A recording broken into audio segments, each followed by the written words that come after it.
ఈరోజు మన traditional sweet కజ్జికాయలు చేసుకుందాం.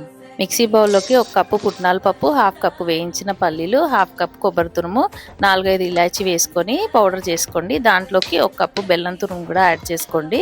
జీడిపప్పుని చిన్న పీసెస్ కట్ చేసుకొని నెయ్యిలో ఫ్రై చేసుకొని అందులో మిక్స్ చేసి పక్కన ఉంచండి. ఇప్పుడు ఒక బౌల్లో 1 కప్పు మైదా పిండి, 2 కప్పులు గోధుమ పిండి వేసుకొని దాంట్లోకి సాల్ట్, కొద్దిగా ఆయిల్ కూడా యాడ్ చేసి కొద్దిగా వాటర్ యాడ్ చేస్తూ ముద్దను ప్రిపేర్ చేసి పెట్టుకోవాలి. ఇప్పుడు ముద్దని చిన్న చిన్న ఉండలుగా చేసుకొని ఇలా పూరీలా ప్రెస్ చేసుకోవాలి. పూరి కంటే చాలా పల్సగా ప్రెస్ చేసుకోవాలి. పిండి కలిపేటప్పుడు కంపల్సరీ ఆయిల్ యాడ్ చేసుకోవాలి, క్రిస్పీగా వస్తాయి. దాంట్లోకి మనం ప్రిపేర్ చేసి పెట్టుకున్న మిక్చర్ని స్టఫింగ్ చేసేసుకొని ఫోల్డ్ చేసుకొని ఇలా కట్ చేసుకోవాలి.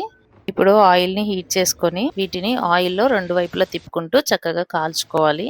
గోల్డెన్ బ్రౌన్ అయిన తర్వాత తీసేసుకొని పూర్తిగా చల్లారే వరకు పెట్టుకుంటే కజ్జికాయలు క్రిస్పీగా వస్తాయి.